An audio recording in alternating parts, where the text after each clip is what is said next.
crée mon église. Je crée tous les serviteurs de Dieu. Souci de ne pas mettre si leur chemin une pied d'achoppement.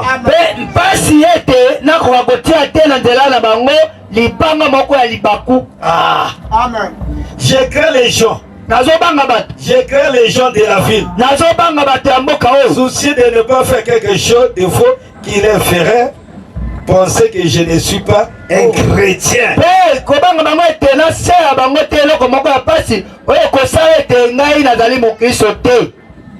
53. Et parce que Dieu est Dieu, il mérite le respect. C'est vrai. Nous devons respecter et avoir de la crainte pour lui. Et cela produit le respect. Dieu a réclamé cela pour lui-même et pour tous ses serviteurs. Donc Dieu réclame le respect. Il réclame le respect à tous ses serviteurs. Il réclame le respect envers ses serviteurs. Comment savons-nous qu'ils sont ses serviteurs? Parce qu'il confirme ses serviteurs par sa parole. Il prend ses serviteurs en fait des serviteurs de Dieu. Et il prouve qu'ils sont des serviteurs en faisant accomplir sa parole au travers eux.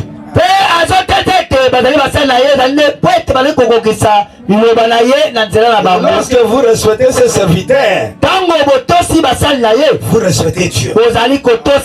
Si vous ne respectez pas ses serviteurs, vous ne respectez pas Dieu. Amen. C'est ça le prophète qui dit. Si lorsque vous respectez et que vous me respectez et que nous nous respectons,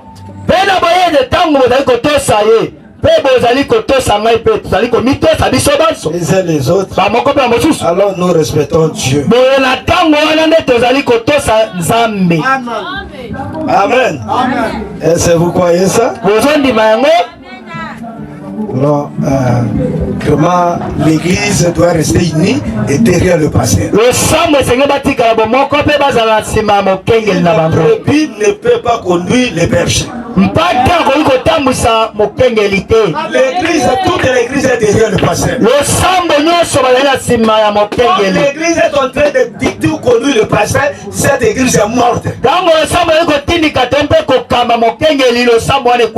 Personne n'a l'autorité comme le pasteur. Il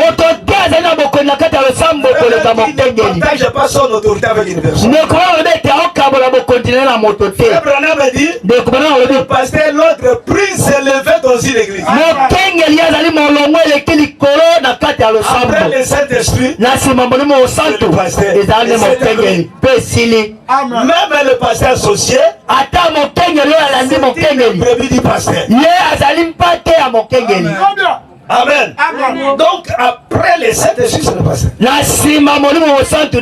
Et toutes les églises sont derrière le pasteur. Personne ne peut pas s'opposer avec le pasteur. L'opposition vient du diable. Amen. Vous savez, frère Branham me dit, quand Jésus était venu sur la terre, il avait un ministère. Mais les gens étaient venus pour lui ridiculiser, pour réduire. Je dis c'est ce qu'il faut, madame. Je veux parler par l'église. Amen. Parce que quand je vais vous quitter, vous allez rester avec Branham. Hein, mes frères? Bien aimé, ici, Branham a dit, hein? Même un ange venant d'ici, il ne répète à ce que dit frère Branham.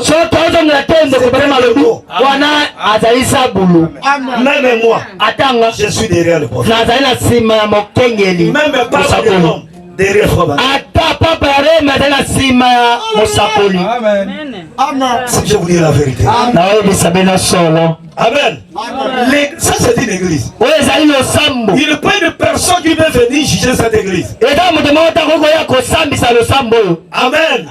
Donc cette église a commencé par l'évangélisation. Est-ce que vous savez ça? Amen. Et frère Branham dit, on s'est rangé du côté de Jésus. On ne peut pas abandonner le brebis. Dans le prochain, des choses qui doivent arriver. Une église était fermée.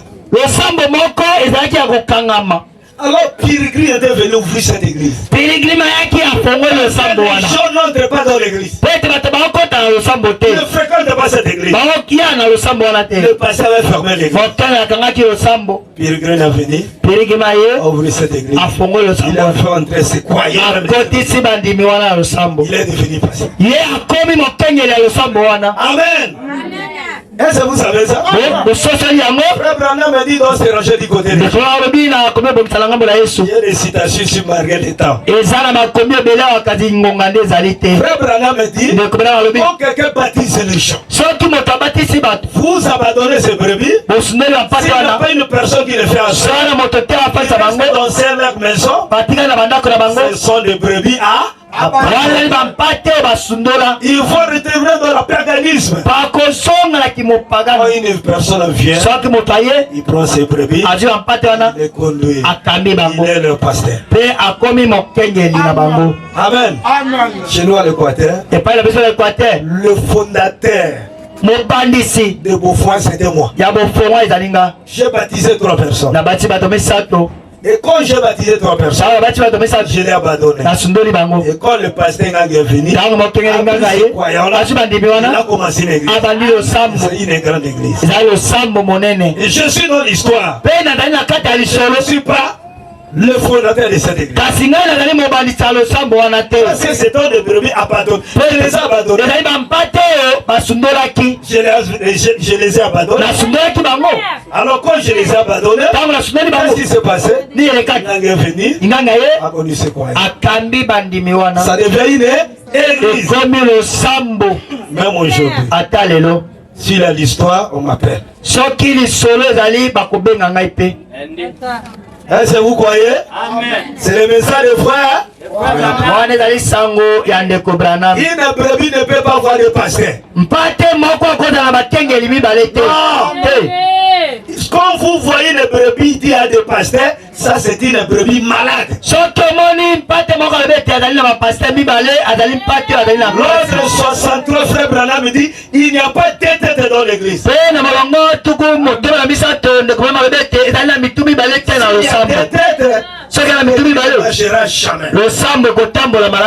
L'ordre 63. Vous savez ça? Donc les croyants doivent avoir un seul pasteur.